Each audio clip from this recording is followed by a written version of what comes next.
Hi, and welcome back to another episode of Cooking with the Cripple. I'm your host, the Cripple. Today, I'm going to be doing a taco special, or what my version of taco is. You might know it as a quesadilla, but I just call it a taco. But today, we're going to be making three specific kinds of tacos. We're going to be making the breakfast taco, which I've already shown, but this one's going to be a bit different. And then we're going to be making a lunch taco, which I'll explain each one as I go. I realize that's easier. But, okay, so for the breakfast taco, it's just scrambled eggs and then a little salsa. So, I know what I forgot to do. I should be right back. But anyways, as I was saying, we're going to be making a breakfast, lunch, and dinner burrito. Or not burrito, taco, sorry. Well, quesadilla. Either way, whatever your word for it is, that's your word for it. But we're going to start with the breakfast taco. And, come on you. There we go. You always want to crack. We're going to start with the eggs, and you always want to crack on a flat surface, because that way, when you crack on a corner, like, let's say this is a corner, if you crack on, or this is the corner of the table, if you crack on the corner of the table, then there's a chance the shell could get pushed up inside of the egg, and nobody wants shells with their eggs. That's why you take them out of the shells. So, one good solid whack. And then you pull. You don't push and then pull. You just pull apart, and it comes apart really easy. And you always want to be constantly cleaning up when you're making a mess in the kitchen. And then, didn't whack hard enough. And then you pull. I know I kind of smushed it, but you're supposed to pull. The shell came apart in my hands. And then you always want to be constantly washing up, so I'm going to wash my hands. And then we'll continue with scrambling them and adding in the seasonings. I'm getting ahead of myself. But, here we go. Oh, come on now. And we're back. Sorry about that, but I like to add a few twists of black pepper. There we go. And you can't really see it, but that's okay. And honestly, I like a really peppery set of scrambled eggs. But the pepper that I use doesn't really come through all that well, but that's okay. That's why I just add a ton more. So, during this time, you want to make sure that your oven is on. Well, not your oven, but the stovetop is on. But don't ever leave it unattended, because that's how house fires happen. But your scrambling should look something. Where's the camera? Where's the camera? It should look something like that. Yep. I don't know why the yolk and the white don't like to separate, but they don't like to not separate, I should say. But it should look something like that. And then, if you want to customize it, go for it. I know what I like, so it's just pepper for me. But then, we're going to take this over to the stove and start making basically an omelet, but we're going to make scrambled eggs instead. So, I'll see you at the oven. Alright, now, like before, like all of my other recipes, you want to start with a square, I'd say about a half a teaspoon, or half of a line. I don't know what the measurement is. I can't remember if it's a tablespoon or a teaspoon. But you want to start with half of a line of butter and then get it nice and warmed up. This will take a little while. Get that out of there. But we'll get it nice and warmed up, and then we'll add in the eggs. Oh, I didn't see them right there. But while that's waiting, we're gonna also prep the... I'm bad with my words today for some reason. We're gonna also prep the dinner burrito. There you go. So you need about, I'd say, if you're cooking for several people, you want to make as much as you can without wanting to feed like an entire army. So I've got a pound, this is kind of dangerous, but a pound of beef, and I've added to that some seasonings and spices and whatnot. I don't know if I can say name brands, but it rhymes with Badobo. But anyways, we're gonna let that cover, and then we're gonna add in our fire hazard. That's what we're gonna add in, our fire hazard, because this was near the burner. That's plastic. That's not good. So we're just gonna put that over there for right now. I'll clean that up after the video, and then I'll just put it in the sink. But the butter is almost done melting, so it'll be almost time to add in our eggs, and then once we scramble them, I'll prepare it just like I prepared the other taco, except it'll be a quesadilla style taco with the two tortillas instead of just the one. And then you can eat it like pizza.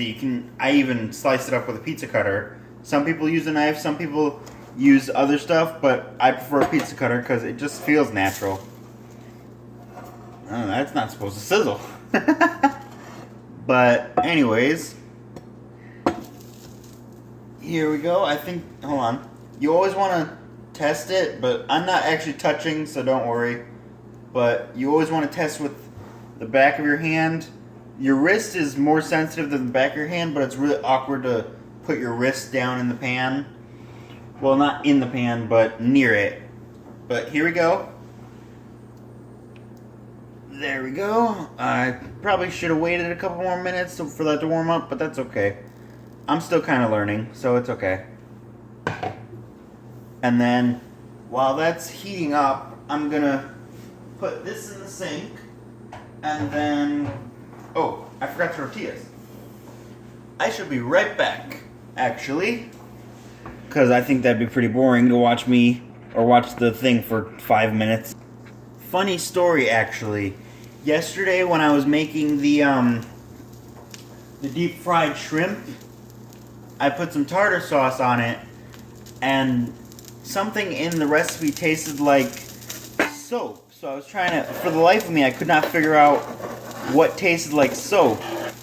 And it turned out that my tartar sauce had gone bad, so I just had to throw the whole thing away. But if you get a funky flavor in something, just don't take any chances, because you might end up getting sick, and just throw the whole thing away. Like, I knew that it wasn't something bad because it tasted like soap instead of something rotten. So just don't take the chance and just throw it away next time. Or if it ever happens to you. I'm talking to myself here. But come on, you. Thank you. But I will be back when this is all done. Okay, and we're back, and now we're gonna start work on the lunch taco, not burrito. That's another episode that I'm gonna do. But I'm gonna start with taking one hot dog, and then you slice it up this hot dog style, I guess. No, this wouldn't be hot dog style. This would be burger style. But you slice it first like this.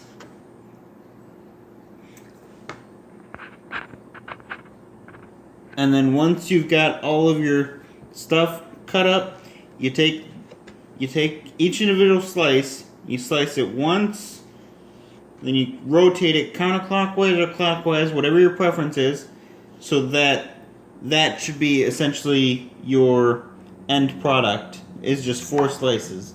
So I'll get back to you guys when I have all these done. Now, I did not show you guys this, but when working with a knife such as this, or any sort of knife really, you want to always practice safe, what's the word I'm looking for? Safe techniques when cutting. So, see how my hand is going around the knife and holding the food, and it's staying well out of the range of danger? When you're cutting something like this small, that's the technique that I would use because it keeps your hand away from the sharp knife, which keeps you out of the hospital. Also a good thing. But when you're cutting something longer, let's say zucchini, when you're cutting, you always want to hold the object as tightly as you can like this, so that way you can get as close as possible without cutting yourself. So remember, in the kitchen, safety is always rule number one. And notice, when I'm not using the, you can't really see it because it's out of frame, but that's okay. But when I'm not using the knife, it goes right back on the cutting board and it stays there. Okay, so now we're gonna make the cheese base for the lunch burrito. Why do I keep wanting to call it burrito? It's a taco. So I've got, again, these are returning items, but I've got some sharp cheddar and some mozzarella. I love mozzarella. But I'm also from Wisconsin, so I love all sorts of cheese. But that's besides the point. But if this will cooperate with me, there we go. Now notice, fingers curled. You always, here I'll lift the camera up a little bit so you can see.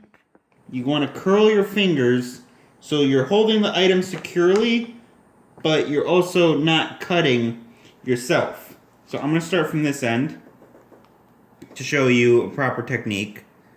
So one cut, if it'll work, you sometimes have to lift your fingers to cut it, but you're always remaining on the back of the knife.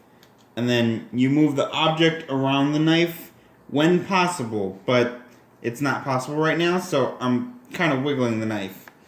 But this will take, in my honest opinion, this will take 3 or 4 slices, so I'll be right back. And then you sprinkle in some hot dog when you've got a good base of cheese going. I was going to grate some cheese, but I felt that was going to take too long, so we're going to do it this way and see how it turns out. So I'm going to work on the mozzarella next, and we're going to cut back to that. Alright, so we've got our mozzarella done, and now, put that back on the cutting board. Follow my own rule. We've got that done. We're going to add our last bit of hot dog, and then we're going to take this over to the stove and cook it up. So we'll see you there. Or actually, we'll see you when it's done, because I don't have that much time left on my recording. So we'll see you when it's done. Alright, so this is the lunch burrito. This is the breakfast, or not burrito. Dang it, taco. Quesadilla, actually. Technical term is quesadilla. But let's see how cheesy it is. Ooh. That's really nice. Okay, so we're gonna work on the third and final taco, quesadilla, sorry. But I had to wash my hands. The third and final quesadilla will be a beef and we'll make it a beef and cheese, that's fine. So leave the cheese out from your previous endeavors, and I'll see you over there. If I can push the button. Okay, so as you can see, we've got the butter going. Now it's time to put in our beef. So that just goes straight into the pan, but do it safely. So, gotta do a little transfer here. There we go. Put that there. And then, what I'm going to do with the spoon, because apparently I don't have a spatula. Hang on, let me grab a spatula. What we're going to do with the spatula is essentially just chop it up. So I've already pre-cut it, but sometimes it needs a little help. So there we go. There we go. I like to make it completely smooth, but I don't think I have a big enough pan for it. I think I was supposed to do the breakfast burrito taco quesadilla in this pan, but oh well. We'll make do. But you just chop it up, and then essentially you just wait a few minutes until it starts to brown. That's all we're really doing is browning the beef, and then we're going to put it together with our cheese, and then we will be good. So, and then we'll be done with our final quesadilla. Oh, thank you for letting me know. I looked on the video and I could see the burner. That told me that I wasn't on the burner properly. There we go. I think I'm on. Yeah, I'm on. I'm good. But we'll see you guys in, I'd say, 10 or 11 minutes. But again, cooking is not an exact science, so I can't tell you. So we'll see you then.